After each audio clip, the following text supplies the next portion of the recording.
Good day everyone, I'm Jonathan Sunga and I will be your next reporter for today. So to begin with, we have practicing delivery. So for the first one, in practicing delivery, we have read your outline aloud to see if you've written makes sense. So for the first one, all you have to do is to read your outline aloud to see if what you've written makes sense. Of course, before you deliver a speech, you're going to make sure that you're on the right track and that every word you say will make sense and have the point. Next one is it too long or too short? You're going to identify your speech if it's too long or too short and has all the information that is needed to be disseminated. And for the next one, are the main points clear when you speak?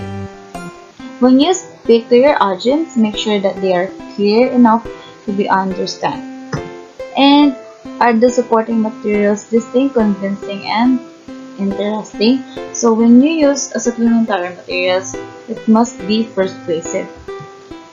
And lastly, does the introduction and conclusion come across well? Lastly, do you think that your opening and your conclusion are well connected?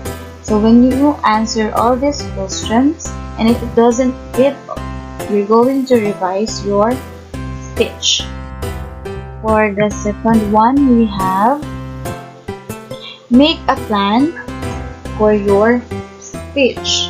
Of course, when you're about to deliver a speech, you have to make a plan to follow the flow of your speech. Just like what I've said, follow the guidelines when doing so. You need to make a plan to follow.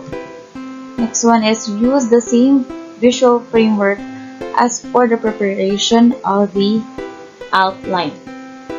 And make sure that your speech is easy to read at a glance. Alright. And lastly is give yourself a cue in delivering your speech.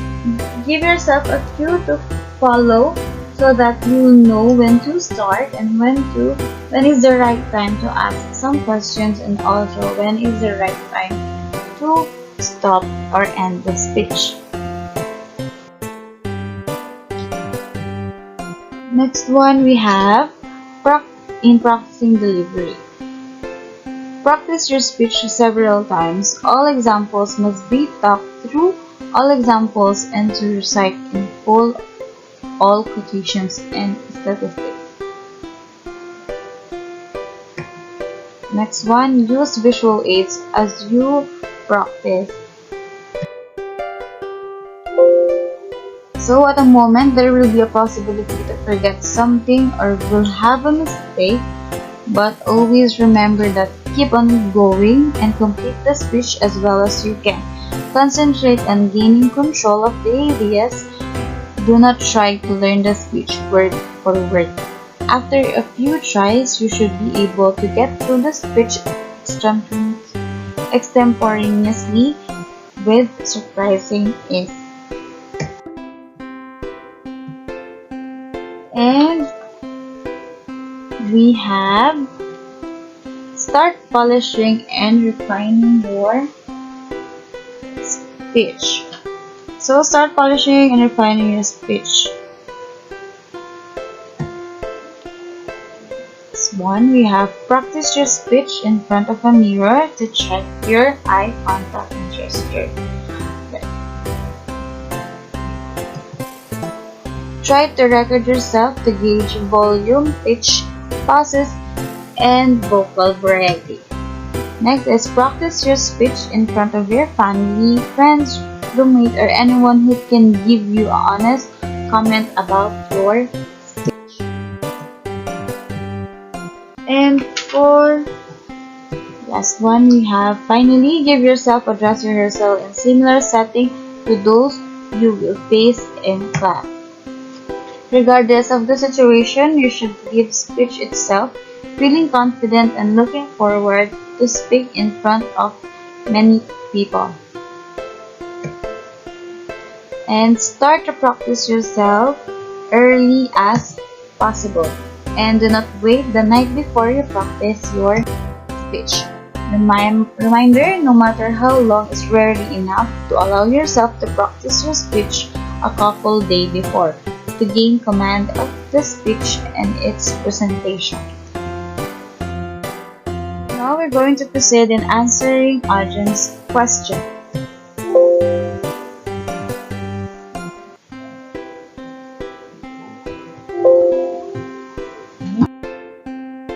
So now we have preparing for the question and answer session.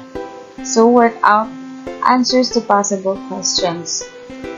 So in preparing for the question and answer, all you have to do is to know what are the possible questions and have come up with an answer.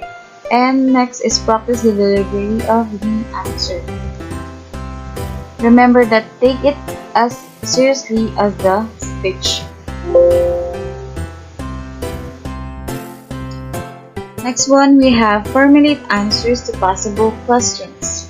So for the first one, you should be thinking about the possible questions as you are writing your speech. When you know your presentation will involve audience questions, you should be thinking about possible questions as you were writing your speech. Next is keep track of your questions and come up with an answer. And lastly, we have make a detail of your answer to ensure that you considered. So now we have practice the delivery of your answers. So first one, we have making your answer brief and to the point. When you answer a question, it is okay to answer it short as long as you answer it straight to the point. Alright? Simple questions can be answered in 30 seconds, while complex questions can be answered 1 to 2 minutes. Alright. Never go to a question and answer without practicing the delivery of your answers. As I've said, you will not present a speech to a room of people without rehearsing, as neither should you go into a question and answer session without practicing the delivery of your answer. Alright, the best example of this one is the method used by the political candidates and the business leaders before debates or press conference. Alright.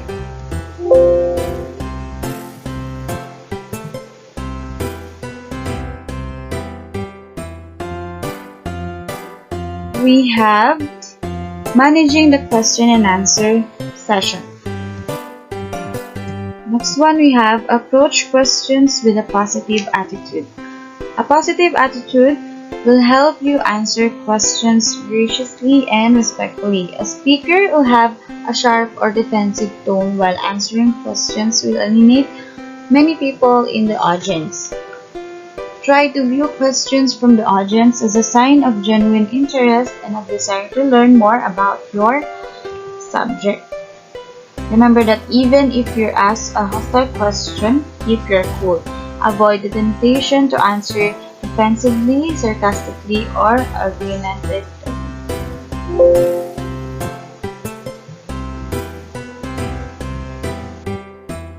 Next one, we have listen carefully. Give the questioner your full attention. It is hard to answer a question well if you do not listen carefully to it. That is why when you faced with an unclear or unambiguous question, try to rephrase it by saying, "If I understand your question, it seems to me that you are asking." And another option is simply ask the audience to repeat the questions. Alright. Right, next we have direct answers to the entire audience. When you're being asked a question, look at the questioner. Direct answer, however, to the entire audience, make occasional eye contact with the questionnaire as you answer, but speak primarily to the audience as a whole. So when speaking to a large audience, repeat or paraphrase each question after it is asked. This involves the entire audience and ensure that they know the question.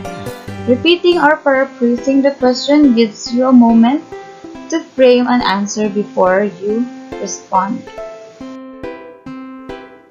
Now we have be honest and straightforward.